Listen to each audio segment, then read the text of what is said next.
Hi, I'm Jeanette Roche. This is Bridge City News. Here are some of the top stories we've been following. Beginning today, Canadians won't be able to view Canadian news content on some social media platforms. Plus, several people trapped overnight when the Banff gondola experiences a power outage. And mourners pay their respects to singer Sinead O'Connor. Your nation, your province, your southern Alberta. From the heart of Lethbridge, it's Bridge City News with Jeanette Roche. Thanks for joining us. Beginning today, you may not be able to receive news content through some social media channels anymore. Google and Meta, which operates Facebook and Instagram, began removing Canadian news content from its platforms in response to Bill C-18, which the federal government passed as a way to have the big tech companies pay news organizations for posting news on their platforms. Here's a look at our Facebook page, for example. It appears all of our posts are invisible to our Canadian users, but you can still find our news on our YouTube page and Twitter page, which is now known as X, and our bridgecitynews.ca, which you can find through this QR code. Meanwhile, news publishers are looking for an investigation by the Competition Bureau. The Canadian Association of Broadcasters, the CBC, and News Media Canada have filed a complaint urging the Competition Bureau to use its power to stop Meta from blocking access to news, claiming that Meta's action is anti-competitive. And Canada's new Heritage Minister, Pascal St-Onge, says Meta would rather block its users from accessing good quality and local news instead of paying its fair share to news organizations. Is Prime Minister Justin Trudeau's separation announcement a political play? Will he gain sympathetic support to boost him in the polls? Well, Toronto Sun columnist Brian Lilley says the tactic may work, but not for very long. You know, if he does get a boost from his personal troubles, our voters going to say, well, you know, I'd vote for him because I feel sorry for him, or, you know, I can relate.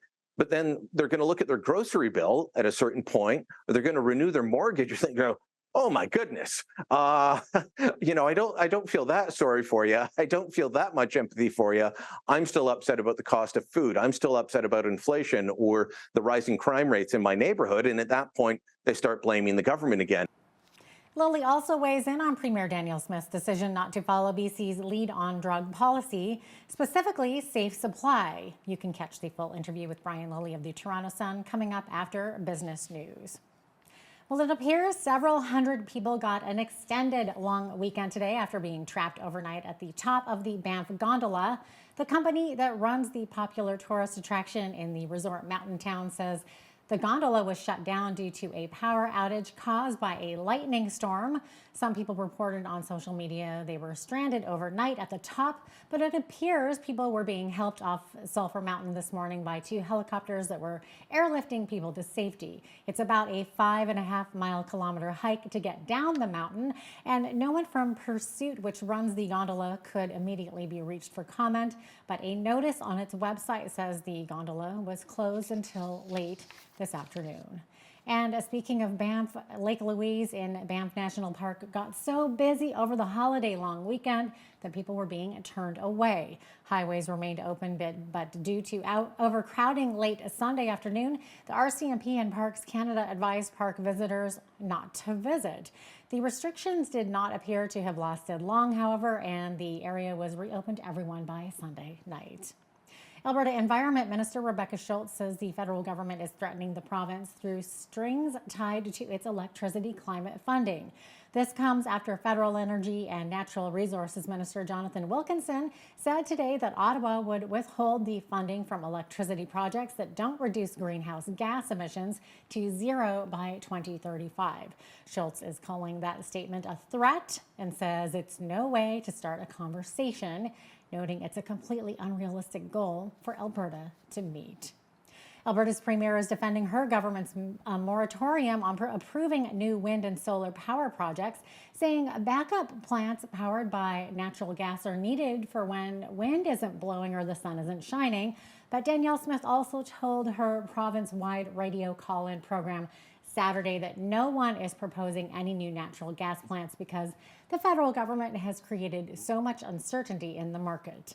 But a market economist and a rep from a renewable energy industry group says her comments are confusing because there isn't a requirement in Alberta's market for generators to be able to supply power 24/7.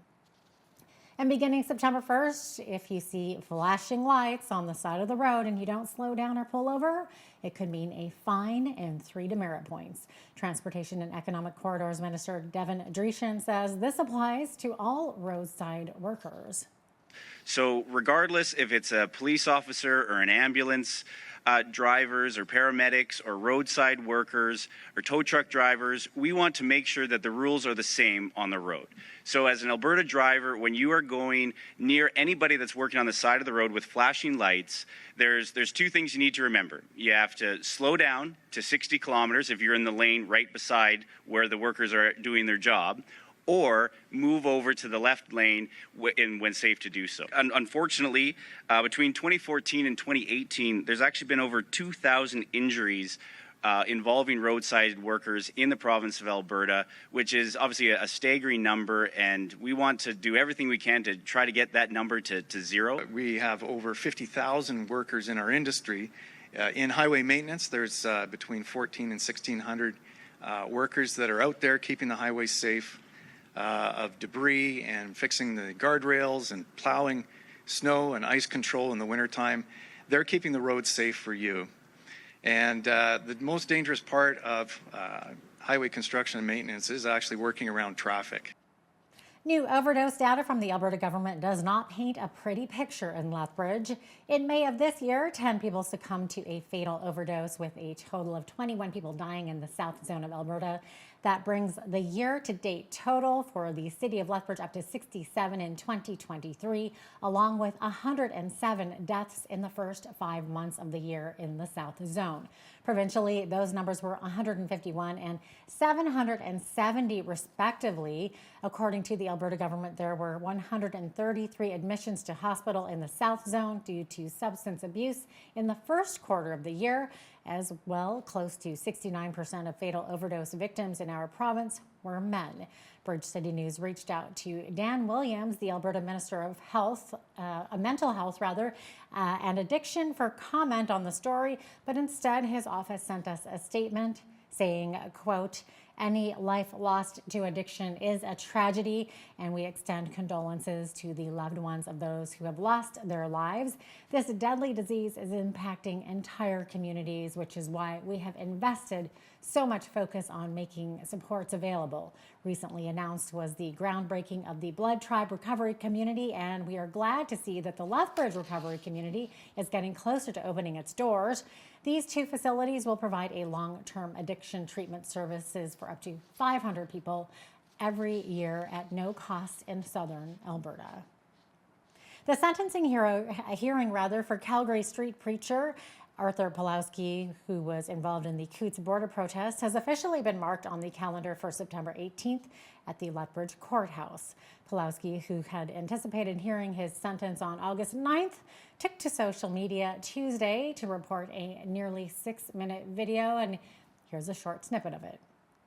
I don't really fully understand the technicalities of all of that craziness, why this cannot just be simply done, why they're dragging their feet and flying above my house all the time. I mean, sometimes I have helicopters that would just stay in air and, I don't know, record or monitor or just look around. It's kind of weird. And according to Pawlowski's lawyer, Sarah Miller, August 9th was initially only a court docket date and not an official sentencing hearing. But she told Bridge City News that they had been waiting on a pre-sentence report and that all 3 parties, including Pawlowski's legal team, the Crown, and the court, have agreed upon Pawlowski's hearing his sentence next month. This past May, Pawlowski was found guilty on 1 count each of breaching a release order and mischief. Raymond RCMP are asking for help in locating a suspect involved in a pedestrian hit and run incident. Police say a jogger was running along Township Road 64A near Sterling, Alberta, when they were struck from behind by a vehicle. Another motorist witnessed the accident, located the victim in the ditch, and called 911. The victim was transported to hospital where he was assessed and treated for non-life-threatening injuries. The suspect vehicle is suspected to be a sedan of unknown make and model and will likely have damage on the front passenger side of the car and or side mirror. Anyone with information is asked to contact Raymond RCMP. Police say a train derailed at 10:30 this morning west of Wainwright, Alberta, on the south side of Highway 14.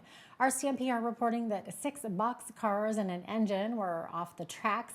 No injuries have been reported. Motorists were asked to avoid the area as RCMP detected westbound traffic to go northbound on First Street and then west on Township Road 452, where they could get back onto Highway 14 and continue westbound.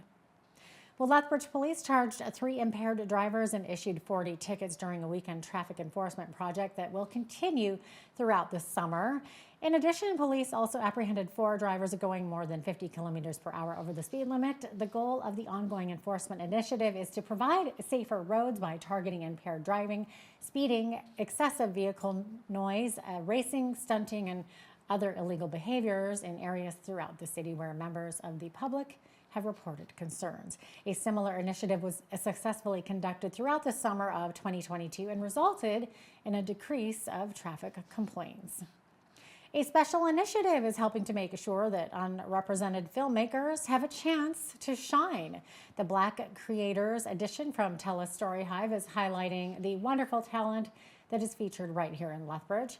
Sammy Golem created the film Out of Fame, which showcases Black cultures and lived experiences of people who have escaped war and made their way to Lethbridge. Staff with TELUS Story Hive have told us that this new film is vital in representing the lives of those who have come to Canada. This project, I think, was a really personal project for Sammy, and it's really an example of sort of these amazing stories that are in our local communities that don't always have an avenue to get out there and to share with the community. I mean, yeah, Out of Frame, I find is a really great example of that, where there's this amazing, powerful story that may never have seen the light of day. So now that it's out there, I think it's going to have a real impact in the community. A total of $20,000 was awarded in production funding, one-on-one mentorship, and personalized training in the making of the film. New West Theatre is ready to welcome lovers of all things comedy and music for a new production called Wonderstruck. It will kick off on August 9th. Officials with the organization explained to us what we can expect during the show. Wonderful songs, fantastic performances, hilarious comedy, and this time we've kind of used the idea, really that motif of wonder and optimism and hope. You know, kind of started with the idea of what does it feel like to be underneath the stars on a beautiful summer night, and just kind of went from there. So our scenic elements include a lot of stars. Our lights are, evocative of a beautiful summer night sky, and that's kind of was our jumping off point. Wonderstruck will run until August 26th at the Yates Theatre. A local seeding company has now etched their names into the history of the new agri-food hub and trade center. K3 Seeds agreed to a 5-year naming commitment for one of the meeting suites in the building. The suite is designed to be a space for small meetings, training sessions, and breakout space.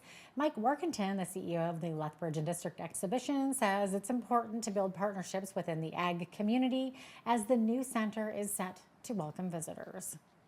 I think what is really unique about it and important about it is it showcases our connection to the actual agricultural production group here in Southern Alberta. And so K3 is a locally owned agriculture production company, started as a farm family. And so it's important to make that connection. We've had a lot of opportunity to partner with corporate entities here in Southern Alberta.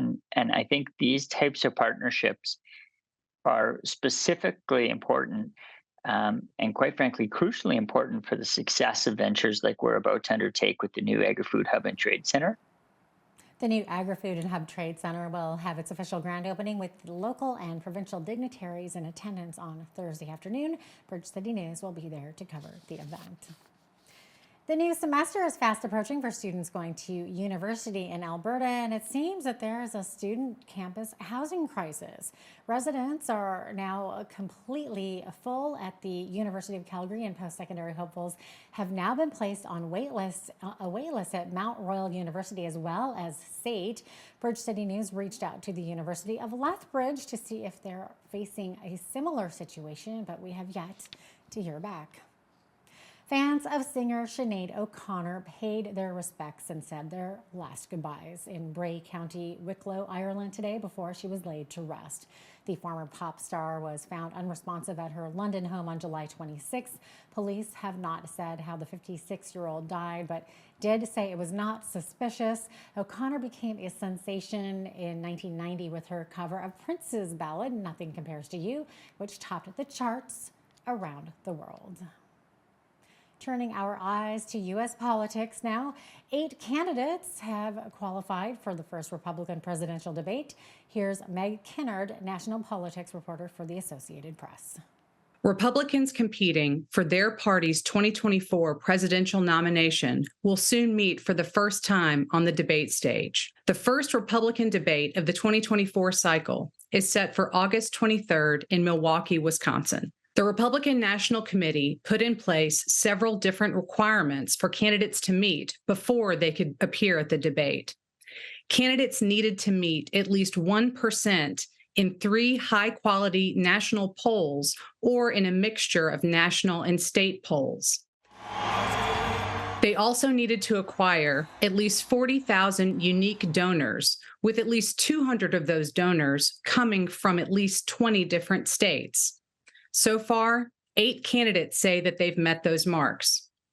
Those include former President Donald Trump, Florida Governor Ron DeSantis, South Carolina Senator Tim Scott, former South Carolina Governor Nikki Haley, former New Jersey Governor Chris Christie, North Dakota Governor Doug Burgum, biotech entrepreneur Vivek Ramaswamy, and former Vice President Mike Pence.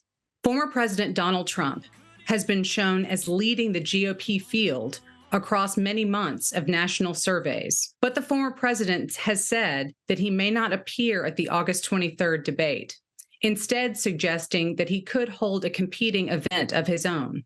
That could lead some of his fellow competitors for the Republican nomination without someone who has been one of their main targets during the campaign alongside them at the podiums.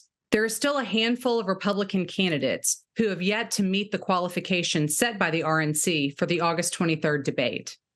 They have until August 21st to meet the necessary requirements for the debate stage in Milwaukee. I'm Meg Kinnard, national politics reporter for the Associated Press. Well, it was another warm one today in Lethbridge. We saw a high of 29 degrees with a humidex of 30, but will it continue? I'll be right back with the full weather report.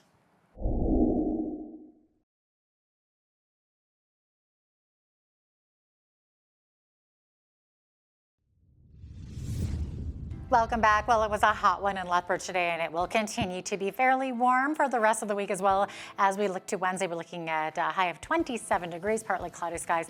Also some strong winds. By noon, we could see winds up to 60 kilometers per hour.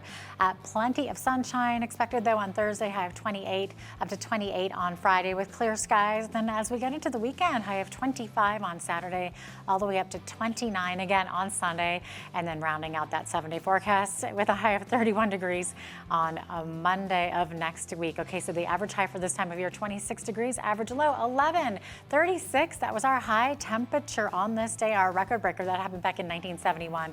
And in 1988, it was a chilly 5 degrees. Sun rose this morning at 6:11. Sun set this evening. We're looking at 9:02, so just a little over 15 hours of daylight. As we look to the west coast tomorrow to see those highs, we're seeing a high of 21 degrees in Victoria. Fairly rainy, though, also up to 60 winds in the Juan de Fuca Strait. 22 for a high in Vancouver. Could see scattered showers as well. Edmonton also seeing some showers, high of 20 degrees, and 22 for a high in Calgary. Calgary seeing some showers and a risk of some thunderstorms there as we look to the rest of the prairies. 21 for a high in Saskatoon, mix of sun and cloud. Regina is expecting some showers tomorrow as well. 21 for a high. 22 expected in Winnipeg with a slight chance of showers and a risk of a thunderstorm as we get to central Canada. Toronto seeing a high of 28 degrees. We're going to be a wet one, seeing a 60% chance of showers, 40% expected in Ottawa tomorrow with a risk of a thunderstorm. 27 for a high there, high of 26 degrees in Montreal with not as many showers, but mostly a mix of sun and cloud. Different story though for the East Coast. We're seeing very heavy rainfall. In fact, we're seeing rainfall warnings in effect for both Fredericton and Halifax tonight. Okay, so in the heaviest areas hit with rain, we're looking at 50 millimeters of rain expected tonight in Fredericton, and then another 5 millimeters tomorrow, high of 21 tomorrow. Halifax seeing up to 60 millimeters with thunderstorms this evening. That's in the heaviest areas hit there, and then 10 millimeters of rain expected tomorrow with a high of 22 degrees. 22 for a high in Charlottetown tomorrow. They could see 5 to 10 millimeters, risk of thunderstorm, and then 17 for a high in St. John's, Newfoundland. Different story up there, looking at a mix of sun and cloud for our friends there. There you have it. That's your forecast. The company Zoom, which became a symbol of remote work during the pandemic, is now joining a growing return to office trend. It's asking employees who live within an 80-kilometer radius of its offices to work on site 2 days a week. The company says it has decided that a structured hybrid approach is most effective. That means employees who live near an office need to be on site 2 days a week to interact with their teams. The executive director of the Canadian Agricultural Human Resource Council says a new federal government pilot project is addressing an important impediment dealing with labor shortages in the agricultural sector. Jennifer Wright made the statement today in response to the government's announcement of a pilot project aimed at incentivizing employers to follow work protection rules by making it easier for them to hire temporary foreign workers. Wright says the 3-year project will simplify the hiring process by lifting the administrative burden of having to resubmit their paperwork every 18 months. Now here's a look at today's markets. The TSX was down 30 points on the day to finish at 20,205. The Dow was down 158 points to 35,065. The S&P 500 was down 19 on the day to finish at 44.99, and the Nasdaq was down 110 points to finish at 13,884. West Texas Intermediate oil was up 98 cents to 82.92 US per barrel. Natural gas was up 5 cents to 2.78 US. Gold was down 11.32 to 19.2524 US an ounce, and silver was even on the day to finish at 22.78 US an ounce. Feed wheat is at 10.61 per bushel. Barley is at 8.75. Canola is at 17.78, and corn is at $9.80 per bushel. Live cattle remain unchanged at $179.70. Feeder cattle were down 98 cents to $2.46. Lean hogs were up 58 cents to $102.10, and the Canadian dollar was up slightly over the past 24 hours to 74.54 US.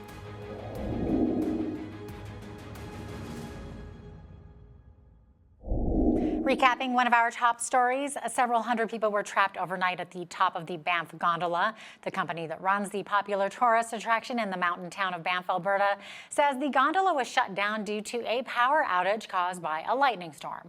Some people reported on social media that they were stranded overnight at the top, but it appears people were being helped off Sulphur Mountain this morning by 2 helicopters that were airlifting people to safety. Up next, our federal political reporter Brian Lilly weighs in on Premier Danielle Smith's decision to not follow BC's lead on drug policy, specifically safe supply. He'll also discuss whether he thinks Prime Minister's separation announcement was part of a political tactic. And hey, if you see news happening in your community, be sure to send us an email at info@bridgecitynews.ca. We'd love to hear from you. If you've missed any of today's stories, be sure to visit our website at bridgecitynews.ca.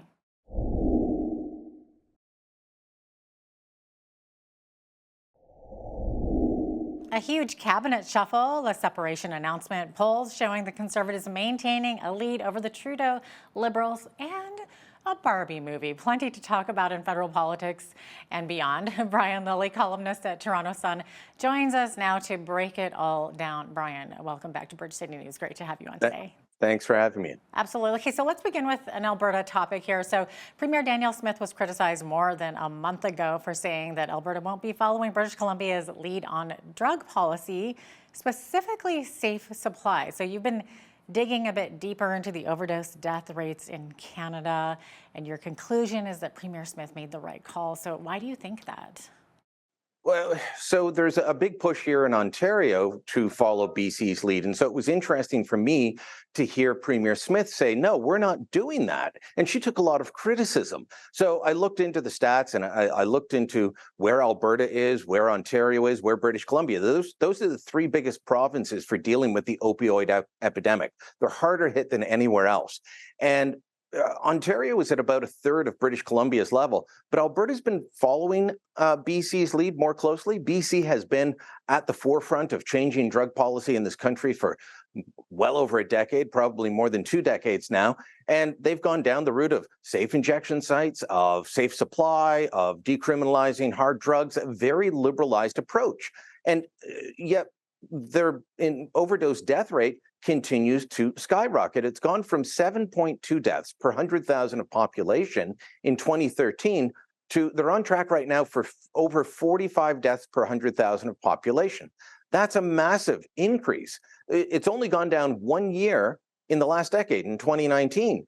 Ontario's has, by not following BC's lead, has gone up, just like most places have, but not at the same level.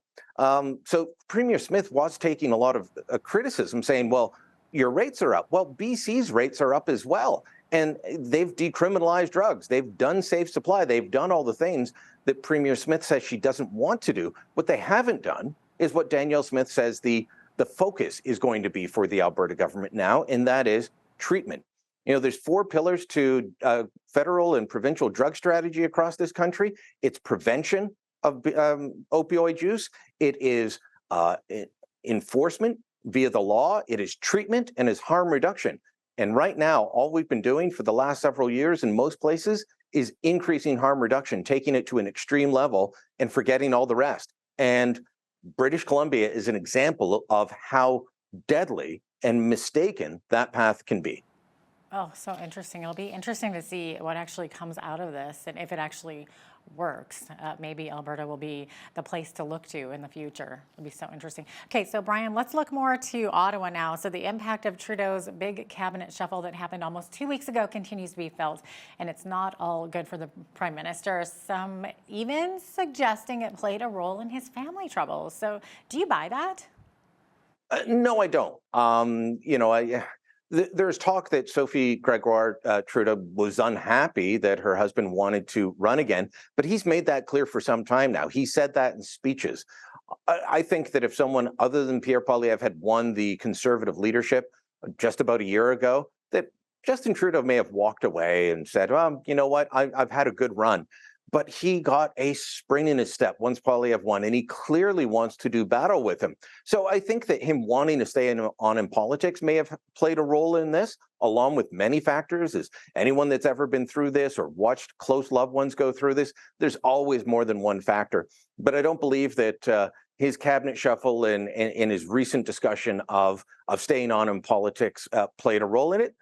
Quite frankly, unless there's something untowards in terms of government policies, for the most part, none of our business, which is how most of us should do it. But yeah, as we can discuss in a moment, Justin Trudeau likes to make things our business. Yeah. Now, and interestingly enough, when Trudeau announced he was separated from his wife, he did it on Instagram and then asked for privacy for his family, especially his kids. And then days later, he was posting to social media about going to the Barbie movie with his oldest son. So isn't it odd to ask for privacy and then seek publicity? I feel like this is Harry and Meghan all over again. Oh, it's got huge overtones of Harry and Meghan. Give us our privacy, but please buy our book and listen to our podcast, watch our documentary, and look at all the photos of us. But please give us our privacy. I was away on vacation last week. I wrote one column, and that was on Trudeau's separation.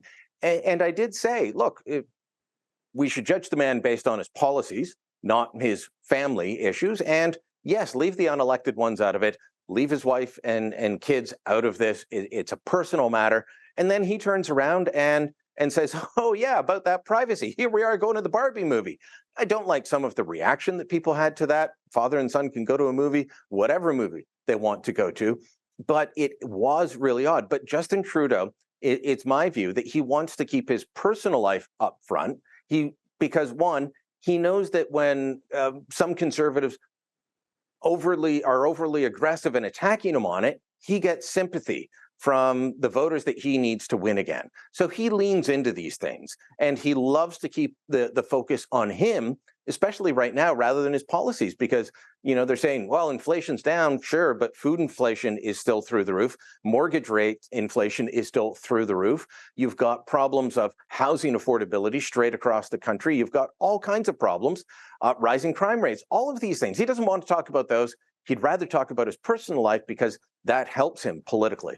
Mm-hmm. Yeah. Speaking of which, how do you think this will all play out politically for him? Will this hurt him? Will it help him? Will it not impact him at all? What do you think? I'm not really sure. One of my colleagues, Warren Kinsella, who no fan of Justin Trudeau, but has great experience running liberal war rooms over the years, he has a view that says, it helped his father in 1980 when they ran him as a single dad, got a lot of sympathy. But 1980 and 2023 are very different. In 1980, the hit movie the year before had been Kramer versus Kramer, the first big movie about divorce, and it was heart-wrenching, and people were finally talking about divorce. Well, now, it's not that it wasn't common before, but it's not only common, it's much more accepted. It's kind of blasé. So are people going to be excited one way or another? Well, people that love him or people that hate him. Yeah, the rest of us in the middle, I'm not sure. I'm not sure that it's going to play a role politically, but expect, as I said, to see him use it. He will use his family life. He will use his kids. He will use everything. Lots of politicians do. This is not just Justin Trudeau, but he loves portraying his personal life and wearing it on his sleeve. Part of why it helped his dad was seen as a cold, aloof academic, an intelligentsia who had nothing in common with the everyday Canadian. And him getting a divorce and being a single dad made people say, oh, he's a little bit more like us. For sure. Well, Justin Trudeau's always tried to play that I'm just like you, even though he's not. So I'm not sure how much more of that vote he can get. Oh, so interesting.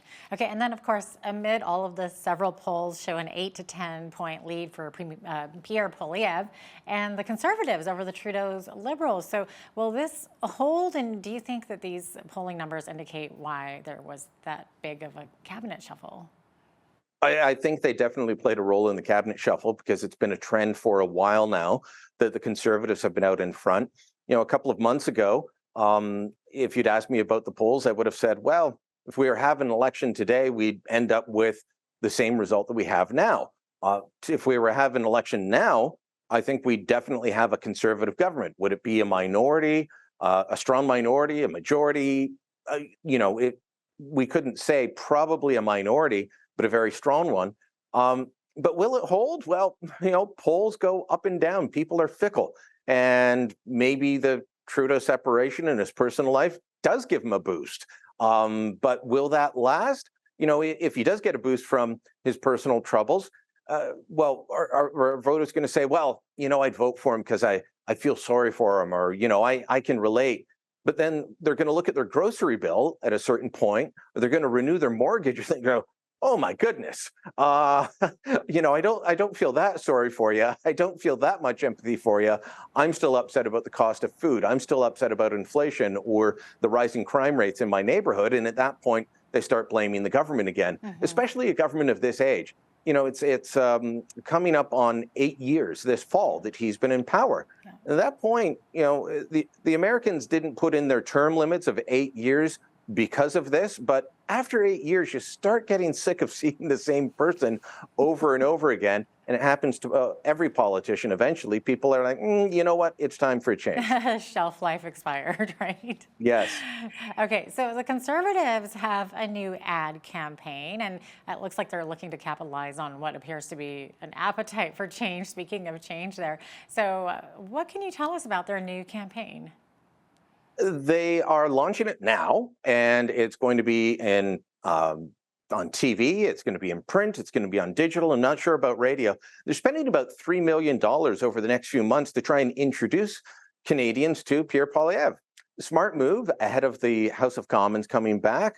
You know, he had all of last year's session to introduce himself. But, you know, do Canadians really know him? Well, if you're a regular political watcher, you definitely do. And you probably have an opinion one way or another. But there's a lot more Canadians who vote than those who just watch politics or news channels all the time. So he wants to reach those people. And what's amazing to me, Jeanette, is that the Liberals haven't done this to him already. You know, I thought that the Liberals would have had attack ads ready to go last September. I mean, I know that if I was running the Liberal re-election campaign, I would have had attack ads on Pierre Poilievre, and I would have been airing them. I think he got elected September 10th. I would have been airing them the next day, saying, this guy is no good. This guy has said this. He's done that.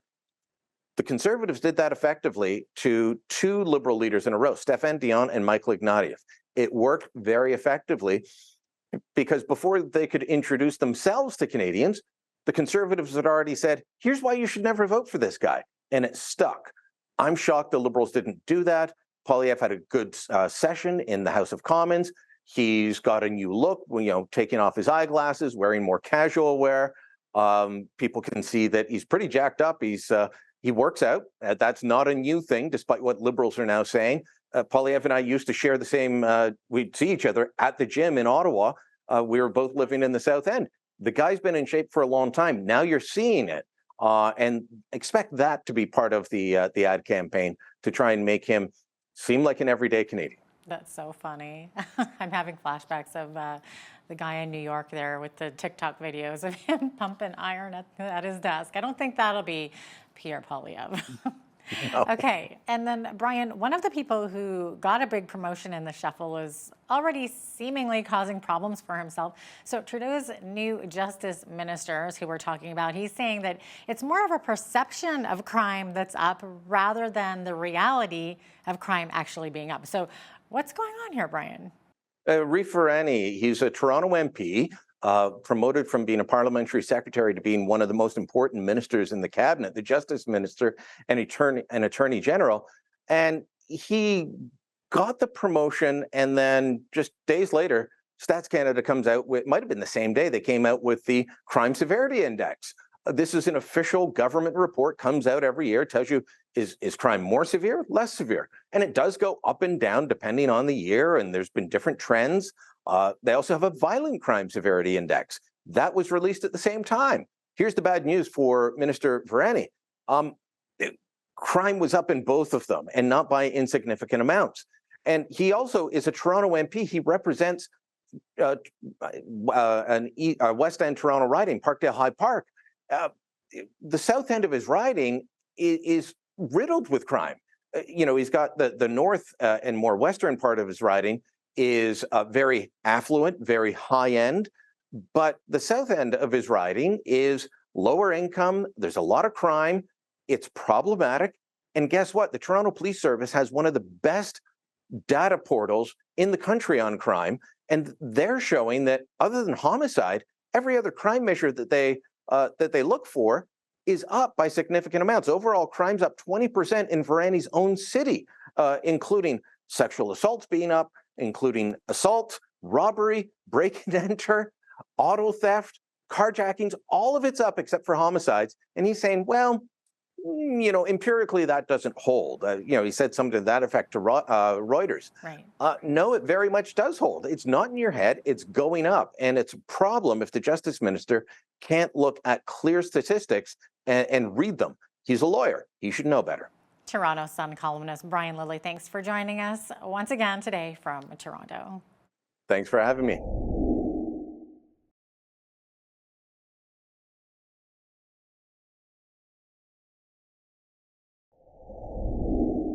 You know, nothing feels better than waking up after a great night's sleep. Yet, there are some disorders that can hamper that awesome feeling you experience after several hours of lovely rest. Lana Walsh is a local sleep expert, and she has dedicated her career to help people overcome insomnia and other sleep disorders. With years of experience in the field, Walsh developed effective protocols that can help individuals get the restful and rejuvenating sleep that they need to lead healthy and fulfilling lives. Lana, welcome to Bridge City News. Thank you so much for having me. I'm excited to chat with you today. Of course. Now, first off, can you just share your experience in your quest for sleep? Yeah, well, my quest for sleep lasted a really long time, about 30 years. Wow. I remember as a kid tossing and turning so much at night, and I'd have to get out of bed to rearrange my clothes because they'd get wrapped tight around me, and it would drive me crazy. And over the years, I started to develop troubles, ongoing troubles with staying asleep. So I'd wake up in the middle of the night and I'd toss and turn for hours. And some nights couldn't go back to sleep at all. So during 30 years, I've been sleep tested. I'd seen a sleep expert. I'd been on a decade's worth of medication with no solution. And then by complete happenstance or maybe divine intervention, I found the solution to insomnia, which is actually the gold standard in treating insomnia now. So using this process of behavior change completely cured my sleeping problems. And it's been an amazing 3 years of sleep. I can't even tell you how incredible the last 3 years have been for me. Well, I'm really interested in hearing more about that. But what was the feeling like of not being able to find like that really like helpful rest? Well, I tell you, there's a lot of things that happen when you don't sleep at night. First of all, you just feel exhausted all the time. For good sleepers out there, I explain it like if you ever had a newborn baby at home and you remember how exhausting it was every day for the first months that the baby kept waking up every 2 hours to eat, that's what insomnia is like. Even when you have a good night's sleep, because you get those every once in a while too, you still feel exhausted all the time. Right. But some of the ways that it affects you, though, is mostly in your brain. Like your brain is most affected by sleep. It happens quickly too. Like one night of bad sleep will make you moody. I was very irritable. You didn't even want to look at me in the mornings because I might take your head off. I was just so grumpy all the time, right? But you get brain fog. Your memory kind of goes. One of the biggest things that I noticed when I started sleeping better was my memory. Because I would have a conversation just like this and I would come up to a word that I wanted to say and I couldn't think of the word. Oh. And then now I don't have that problem anymore. Or if, I had a stressful night and maybe had a bad night's sleep for whatever reason, that'll come back right away. That's the first thing I notice that goes for me. So there's just like your brain it really affects the brain when you can't get a good night's sleep. Now, this must have been a challenge for your family. Like, what can you tell us about the impact of lack of sleep and our relationships? Yeah, well, like I said, I was grumpy and irritable all the time. You did not even want to make a joke about me being tired. You didn't want to make I'm not a morning person. You're not a morning person. You said that to me. I wanted to punch you in the throat. I really did. You don't have patience. So there's an American Academy of Psychology found that getting less than 8 hours of sleep made you almost twice as likely to lose your patience and yell at your kids. So because you're irritable all the time and you don't feel good and you have no energy, you just don't care. You have this, I don't care what you want. I don't care about anything. Just shut up and don't talk to me. Don't look at me feeling. And when you're doing that with people that you love the most, it can be really hurtful. Now, what about workplace relationships? Is there like a way to tell when a coworker has a lack of ability to sleep? Yeah. So one of the ways you might notice it is people that are drinking lots of extra coffee in the afternoon, because in the afternoon our energy levels dip automatically, even if you are a good sleeper. But if you're a poor sleeper, that afternoon dip is very significant to the point where they might be falling asleep at their desk or in a meeting, right? they're moody. Their moods will go up and down depending on how well they slept the night before. So you'll notice that as well. They do small mistakes, like they're sending that email without the attachment regularly, or, hitting reply all instead of just reply, like those kinds of little mistakes. They will be a little bit irritable or grumpy. They might, snap in certain situations, especially if there's a difficult client or difficult coworker. They're less able to handle that. They may take longer to complete tasks, like something that would normally take them, they would do pretty quickly, and all of a sudden it's taking them longer. Extra sick days. I probably took twice as many sick days as the average person because I just have such bad nights of sleep that I just couldn't function. So those would be some of the things that you would notice. So in the workplace, do you think that there are things that employers or coworkers might be able to do to help a colleague that has insomnia? Well, I think the biggest thing to do is to just, when people are saying, I'm tired all the time, is to ask them, like, what's that about? Like, how long has that been going on? Is there, and ask them if they're sleeping okay, like directly ask them. Because I can tell you in my experience, I didn't tell people I had insomnia. I talk to people now who worked with me 10, 15 years ago, and they say, I had no idea you had insomnia, Lana. So I never told anybody. It's not, you can't phone into work and say, I didn't sleep last night, so I can't come into the office. It's not perceived as a valid excuse to take time off. So how do you open up that conversation then? Like saying like I have insomnia, like at work? Mm-hmm. Yeah, well, I would just ask them when somebody's saying to you, like, I'm tired all the time, I would just ask them, like, well, how are you sleeping? And, do you know if you're getting enough sleep, or do you know if maybe that might be a problem for you? Because I knew I had insomnia. I was reading everything I could find online, but I couldn't find a solution. And if you know somebody that could help them, then give them the opportunity to say, hey, I know this is bad. I know how hard it is, but you know what? I heard about this person who helps people do this, and give them that opportunity. Because if I told somebody, actually, I should say this. The one time I told my boss that I had trouble sleeping, she asked me why I couldn't just close my eyes and go to sleep at night. That's the kind of advice you get from people who don't understand what's happening. And so you don't tell anybody because there's no reason to tell them. So if you're listening to this, you can say to people, hey, you know what? I know somebody who's actually a specialist in this and can maybe help you, because what I do is considered the gold standard in treating insomnia, but it's only been that standard since 2016. So lots of medical professionals out there don't even know about this treatment. So let's talk a little bit about the treatment now, because you've obviously overcome a lot of things, and I really want to hear more about that. Yeah. So what research has come to realize is that insomnia is a learned behavior. What happens is we start out having trouble sleeping for a variety of reasons. Mostly it's stress related. Stress is the number one reason people can't sleep, and even good sleepers will have trouble sleeping when they're under stress, and that's completely normal.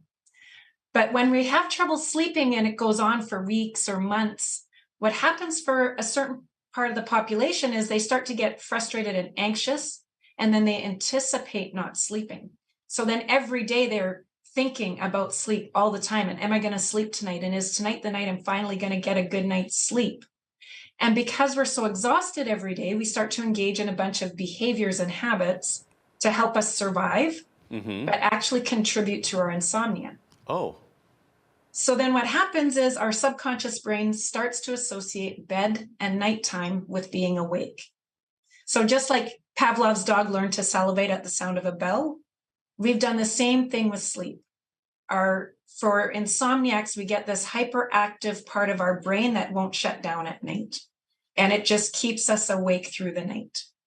And so the treatment is to reprogram that subconscious brain.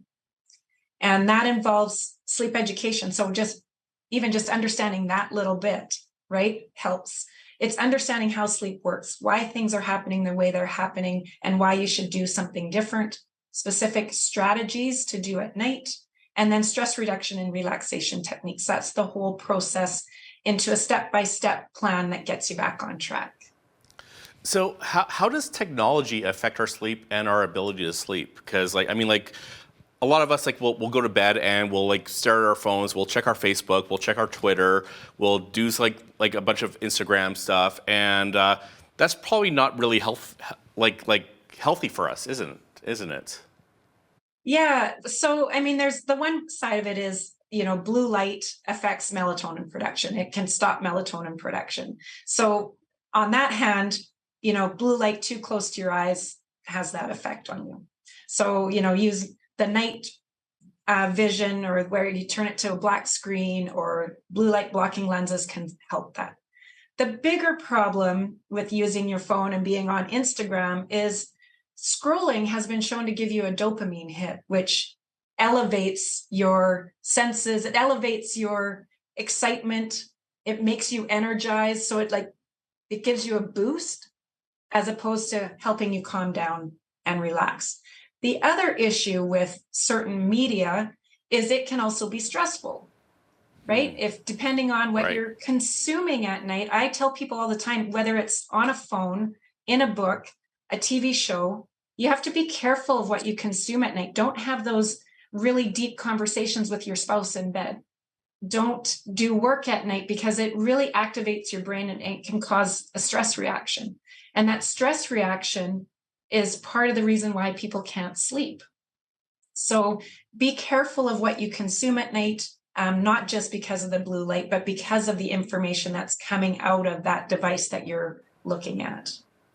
So prior to going to bed, is there like a certain amount of time like you should like shut off your phone or like put it away before going to bed? Like would you say like an hour, 2 hours? Like what would you recommend?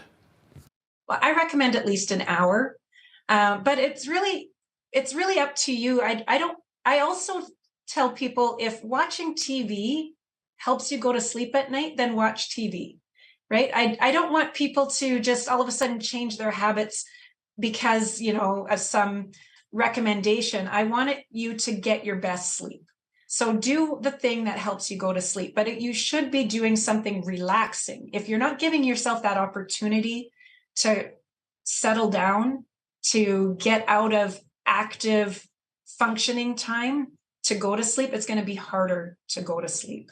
So I do recommend like a half an hour, shut off your phone and do something relaxing like reading, because that will help your brain settle down and get into that mode of ready to sleep, because it needs that time to just come down from the day. Right. So we've talked about taking technology away, like an hour before sleeping. What are like other things that can help someone fall asleep and have a good night's rest? Well, I think one of the biggest things you can do is stick to a routine. When your circadian rhythm runs on a 24-hour clock.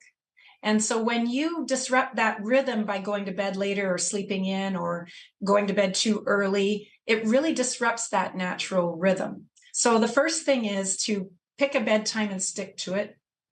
And then give yourself a routine of things that you do before bed that you do every time you go to bed.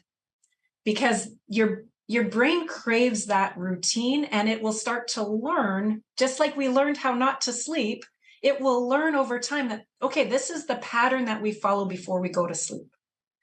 So for me, it doesn't matter what time I go to bed. If I was out drinking and partying, I read at least 15 minutes before bed. I might not remember what I read, but I'll do it. But I read at least 15 minutes before bed, because that is my routine and it actually puts me to sleep. Oh. So just finding that thing that you do and do it over and over and over again, and that will help you fall asleep faster. Wow. Okay. So Lana, we're just about out of time, but if viewers want to get in touch with you, what's the best way for them to do that? Yeah, well, I'm on all the social channels at Lana Walsh Coaching, and my website is lanawalshcoaching.ca. So you can find me on any of those, and I'd be happy to chat with you if you want. Great. Well, that was Lana Walsh. She joined us from her office in Lethbridge. I'm Naveen Day. On behalf of all of us here at Bridge City News, thanks for watching.